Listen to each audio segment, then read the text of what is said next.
भालू भालू।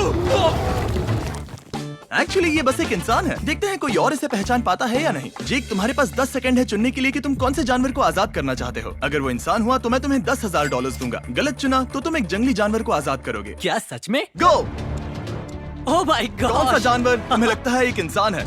6 सेकंड में मैं किसी को आजाद करूंगा। एलिगेटर? 3, 2, मैं किसे आजाद करूं? गोरिल्ला। तुम चाहते हो मैं गोरिल्ला को आजाद अरे करूं? पता नहीं। अरे बाप रे।